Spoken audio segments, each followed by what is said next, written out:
Today we're going to be adding back every features Rockstar Games removed from GTA San Andreas one by one until at the end we'll have a perfect version of the game. Most of these are the things that would have made your gaming experience better, but removed mostly because of PlayStation 2 limits. And we will recover them all and, of course, including that one thing. Also, you can find many clues or signs about their existence with a bit of attention through the game itself.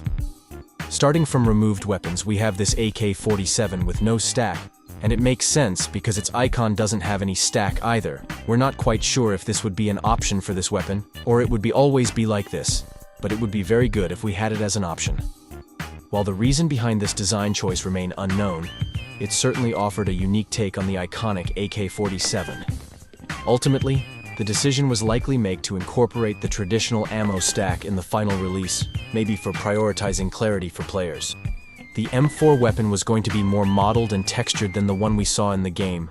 This model of M4 in early San Andreas astonished you, looking more close to what an actual M4 looked like than that garbage one in the game we got. And unfortunately, this design of the weapon didn't make it to the final release of GTA San Andreas. And if you realized, according to its stack, this is more like M16 than M4, might be the developers intended to make it as M16. But then, for unknown reasons, they changed it to M4, but didn't only vary its stack, but also completely changed its model. From this early screenshot, you can see the Beta Micro SMG weapon on CJ's hands, and their models were going to be just like the one we saw in GTA Vice City. Personally, I prefer this version of the weapon to the final one, and it's upsetting that it never made it in the final release of the game. This model of the weapon is more eye-catching than its final release, and somehow makes me have it on my hands more. Next up, we have this PSG sniper rifle in the Beta San Andreas, which is more modern-looking weapon than that sniper we got. It would be good if we had it within that sniper rifle, just like we did in GTA Vice City. And the last thing is my most favorite. From the last instruction footage of Flight School in Verdant Meadows, when you have to descent from sky to the target in the ring, you can see CJ wore a different parachute. Indeed, a better-looking one, which, when I was a child and playing San Andreas, I saw it and I looked for it through the game and failed. Now I realized it was a removed feature of this game, and now I added it, and finally after years I have this, and I personally prefer this parachute to the other one. And from this screenshot, you can see plenty of weapons and tools that was cut from the final version of San Andreas. Maybe the best feature ever Rockstar removed from San Andreas was this skateboard, although we never saw it even in GTA 5. But yes, this vehicle did exist in Beta San Andreas, like Bully. But sadly, this never came to the game. But with this mod, I am able to ride it, and I can say it's a huge mistake that Rockstar removed it from the game. Also, the interesting part is that it worked both as melee weapon and vehicle. And I'm not gonna lie, this feature was a game-changer thing. And what I like mostly about this is that when you move right or left, CJ bends his body to that side to turn that way. This shows how creative Rockstar was, even in that time, but because of the platform's limits, Rockstar had to remove most of their creativities. Let me know what you guys think about this vehicle in the comment section below. Also in the game's official trailer, I noticed the characters were going to be quite different from what they look like now. We can see Sweet wear a black t-shirt and a black bandana on his head, while Big Smoke went with a white sport top and had no hat, so we can see his pretty bald head. And CJ's pant was a bit whiter. In the last mission of the game, when you attack Big Smoke's hideout, you can find Big Smoke's statue with his beta clothing.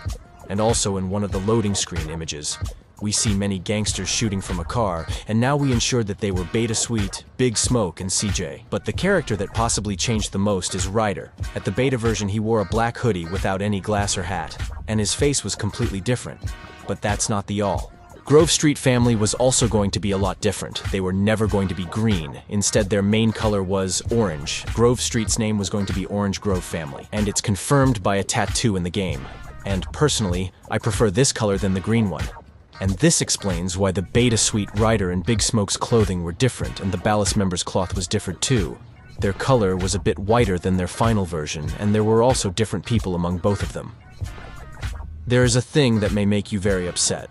In this video, you can see the Mullholland Mansion is completely different, and yes, in the Beta San Andreas, this property was completely better and was more deluxe than its final version and fully enterable. As we can see, this version of the house is much better than the one we got in the final release of the game. And it was impossible that I would miss adding this. It doesn't make sense why Rockstar Games did canceled adding this version of the house. While the reason behind this is unknown, we can guess that most of other houses, especially Johnson's house, may changed a lot too. And we get to the interesting part of the video. I can say the feature that made a lot of fuss is hot coffee. This feature was a mini-game that you could do things that included sensitive content. After a successful date with your girlfriend, she invited you to her house, and if you agree, the hot coffee would happen, and then you had to press buttons to do that. And it included obvious scenes, and Rockstar Games probably removed it because it was adult only and didn't want it to limit its costumers to +18. But after releasing its PC port only 1 week later, a modder found its code and activated it. And after those leaks, this game was banned in Australia for an amount of time. Interesting things, isn't it? Anyway, don't forget to watch the part 2 where we have even more observing things that blows your mind. However, I'm going to add them all. Also, if you like my videos, support me by subscribing to my channel to see more videos like this.